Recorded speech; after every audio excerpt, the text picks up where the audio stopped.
Right.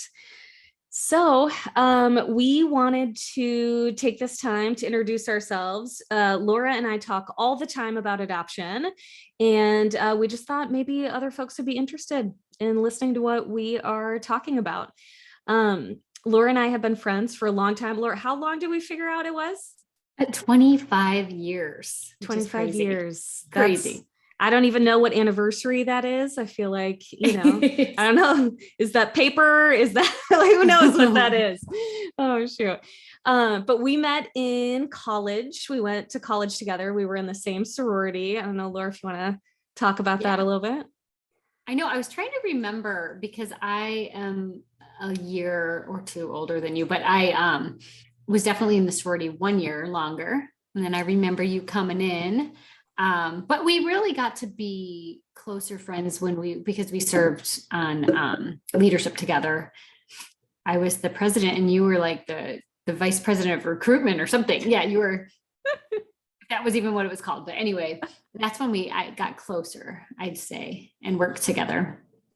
Yeah. And then I think after we graduated, we've done lots of things together from, you know, And yeah, vacations and different fun things. And the sorority we were in case folks are wondering, Alpha Sigma Alpha, Beta Mhm. Sigma chapter goes Springfield, Missouri. Yes. Those are our roots. Missouri State University is where we went for undergrad. So Laura, I think that if we use this time to just kind of introduce ourselves, and we can always, in future chats, come back and talk more specifically around adoption. But I think it'd be great if you could, just explain how adoption has touched your life.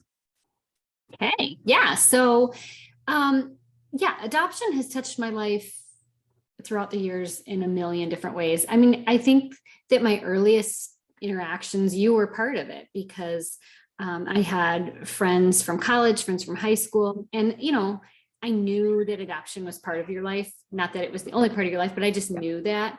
And then later, when it became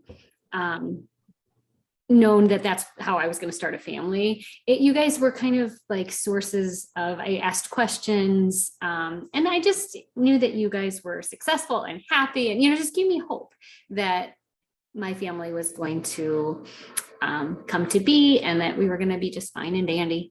But other than that, the biggest way adoption has touched my life is because I have my two beautiful girls. So um, I have Sophie, who is 10, and Sophie will be turning 11 this year, this week. She turns 11 on the 11th, so it's like her golden birthday. And she came to us through a private adoption. And so for private adoptions, you usually do the whole home study, and then you write a little profile. And this was, in 2012. So or I'm sorry, 2010. And we were still making paper profiles, and we were gluing actual pictures. We had to print a bunch of pictures in these weird shapes and like glue them onto the profile. And at that time, you really didn't have a lot of ability to put things online in the adoption world anyway with our agency. And so we put a profile online, and that's actually how Sophie's birth mom found us. And so she didn't get a copy of our paper profile. She actually just found us online and requested to see us. And so her story was just super happy and wonderful.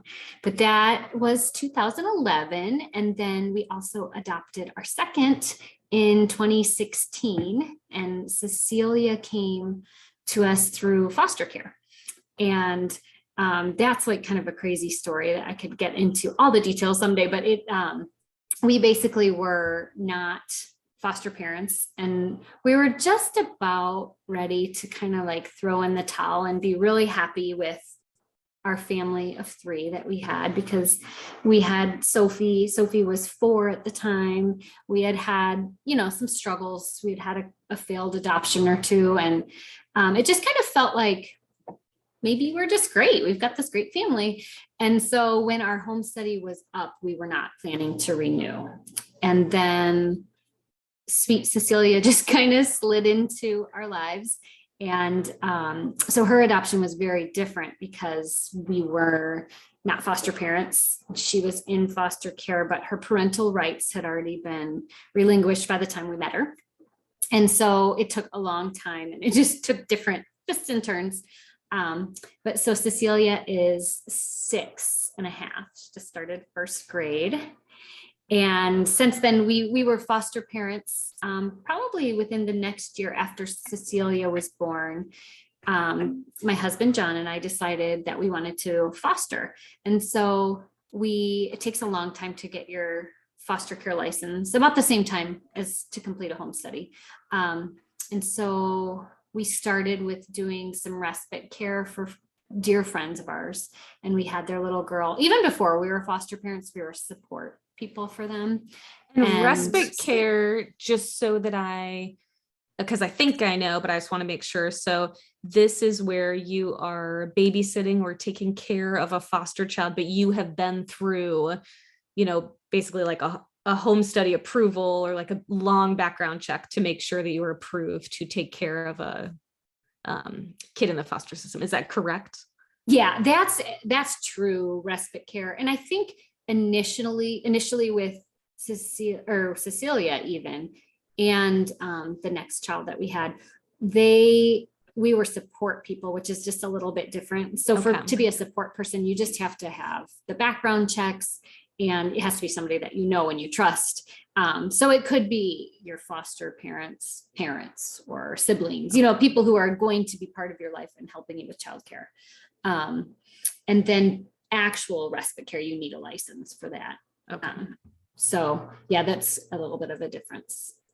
But so we did that, and then we fostered a little boy, and both of those two and a third little boy, we were really considering adoption again, and that didn't work out either. But so currently we don't have any foster kids in our house, but I still have just a huge place in my heart for foster care and for helping foster parents. I've found so many connections. I just met this woman who literally has a place for respite for foster families, for foster moms and dads, that they can just go and take a break without their kids and stay with her at her farm. And she feeds them and just provides. It's just so many ways that you can give back through foster care, which is pretty amazing to me. But how about you? How have you been touched by adoption? Well, I am an adoptee, as you know. I am an adoptee and now an adoptive parent. So both my daughter and I, our adoptions were domestic infant adoptions through an agency. The major difference, though, between her adoption and my adoption is that mine was closed and that hers is open. So we have an open relationship with her birth mom and all of her extended family. We love and care for them very much, just as if they were an extension of our own family. And yeah, and then mine being closed, open adoption is so much more common these days. People are aware of it. There have been so many studies that have been done about the benefits of it on adoptees, that just none of this existed in 1979 when I was born and adopted. And so it's just really exciting as an adoptee to be able to see that and to be able to watch our daughter grow. We do have an oldest as well. So my oldest, Braxton, is 7. She is our biological daughter. And then Emerson is 1.5 and so smart and growing too fast. She's growing too fast. Yeah. And she is the one that I was just talking about, where we were both adoptees. And so our situation, you were talking about how Sophie's birth mom found you guys on the internet. Ours was actually, they definitely have a heavy presence on the web.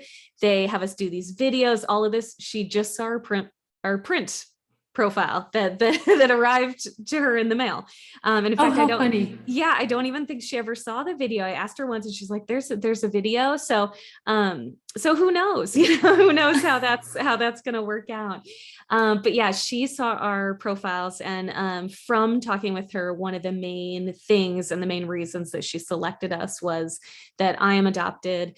And then, Seth, my husband, that his father adopted him. So his mom was a single mom, and then he adopted him. And so I think it was, that understanding that she was hoping that we could have for Emerson. And in fact, I don't know if I've actually told you this or not. So when we came up with her name, we wanted to take, because she has two birth brothers. And so we wanted it to be kind of a hybrid between their names, which I won't say on this, just for anonymity's sake, but a combination of their two names and our oldest daughter's name. So that kind of had those letters, it kind of sounded like all of them. And so it was a nice blend. Oh, I didn't know that. That's really sweet. Yeah. So that is how adoption has touched me. And I think this is good for us for an intro video. I think our next one will maybe talk about the 2 books that we've written. I think that was kind of the key of what brought us together recently, besides vacations and all the normal fun, the fun stuff, that we have been on this journey over the last year to both write children's books around adoption. And so please join us for the next talk that we will have, next casual chat, around why we started to write our adoption books. All right. Bye, Laura. Talk to you soon. Bye. See ya.